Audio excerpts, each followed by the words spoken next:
Well, 2,146 candidates are running for election in 338 ridings across the country in this campaign. 125 of them list themselves as independents or having no affiliation. A couple, of course, are big-name candidates, Jody Wilson-Raybould, Jane Philpott, two former Liberal cabinet ministers.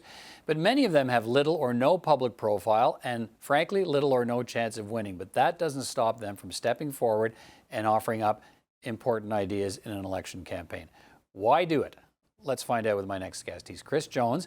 He's an independent candidate in the riding of Ottawa-Centre. Good to see you. Hi. Thanks for being here. Let's start, if I can, with the 30-second CV, if I can put it that way. Who are you? Right.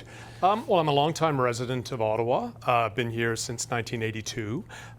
Been working in government affairs as an advisor on Parliament Hill, and more recently working with the Westboro Region Food Bank, helping feed the food insecure in this area. Okay. But I have a doctorate as well, and so quite an interest in political economy. Why? What's your reason for running? What's prompted you to do something that you must have known before you did it was a bit of a Herculean undertaking? Sure. I think mainly because I feel very strongly and passionately about the issues that I'm running on. I feel they've been neglected by the mainstream parties, and that these kinds of things are crucial to the challenges that Canada faces at this point in our lives. What are they? I mean, there's three things, having read through your material, I know there's kind of three things that you think we need to address as Canadians, and let's walk through them. Well, basically, my concern is that at this point in time, Canada's suffering multiple crises in a number of areas. Financial issues, public health issues, a climate crisis, and therefore I wanted to address what I thought were the root causes of those.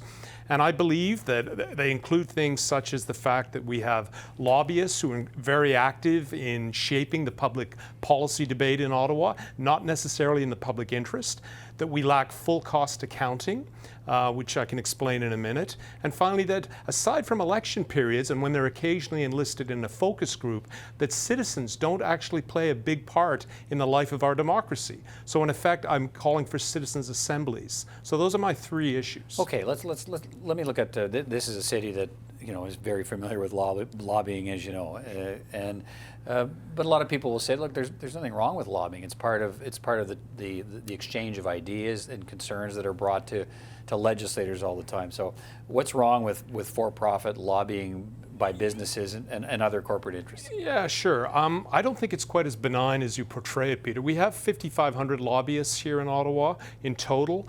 In the United States, incidentally, there are about 11,000, so they're 10 times our population, but we have 50% of their numbers.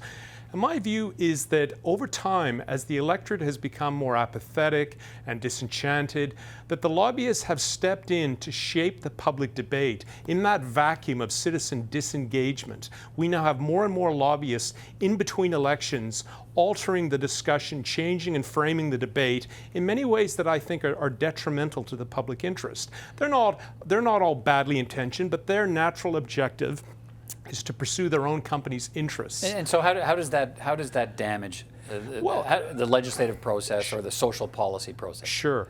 So basically, I think what's happened is that the public interest has been compromised in many ways, that different bills that would be designed to assist different groups in society may run counter to the short-term commercial objectives of some of those companies.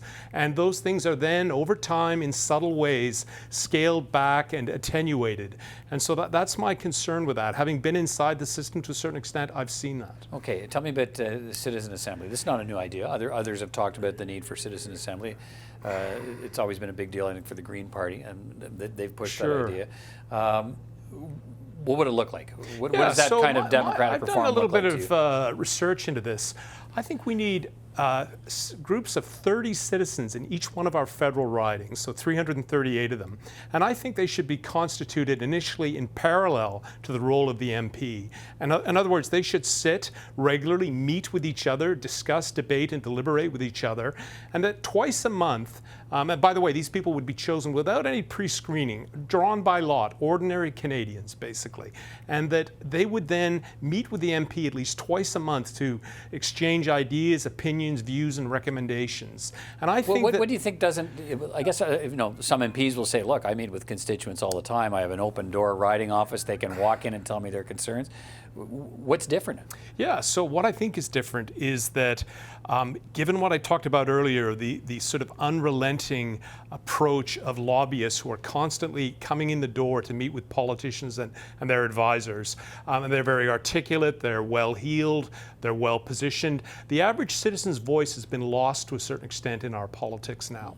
And I think that if citizens met and talked amongst each other, Peter, and they were able to discuss the issues of the day. For instance, let's say last winter when the SNC-Lavalin debate was raging, had we had a group of ordinary citizens meeting in each federal riding, as those MPs went back to their ridings at the end of a session, at the end of a week, I think the view about what should be done about that issue would have been quite different. But instead we had heavy-handed caucus discipline, we had whipped voting, we saw that issue come to nowhere basically.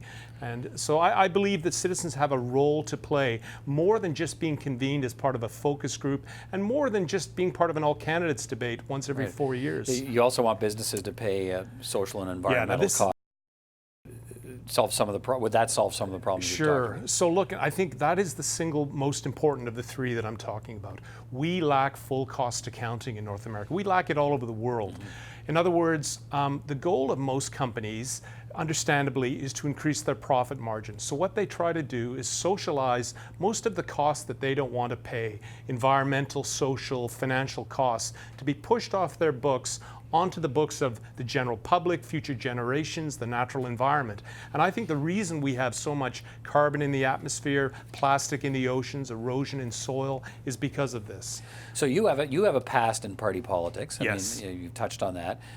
So why run as an independent? What did you ever, have you tried for a party nomination, for instance? I didn't in this election, no. But have you in the past? No, okay. No. I had 3 boys, and I felt that I didn't have the time to devote to the kind of all-consuming life. But when you look at these other mainstream parties, well, you see in those parties no real place for these ideas. I see that these parties are too timid.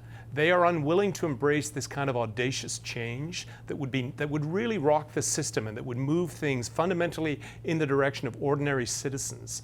And if we had full cost accounting, you would be changing the nature of the debate about which projects get the green light, how do we account for externalities, all these kinds of issues that presently are swept under the rug. What kind of reception do you get at the doorstep? Well, funnily enough, increasingly, I think with the younger generation, they are concerned about this. They see this. They see the uncounted costs of single occupant vehicle car use, or the fact that many people are eating low nutritional quality food.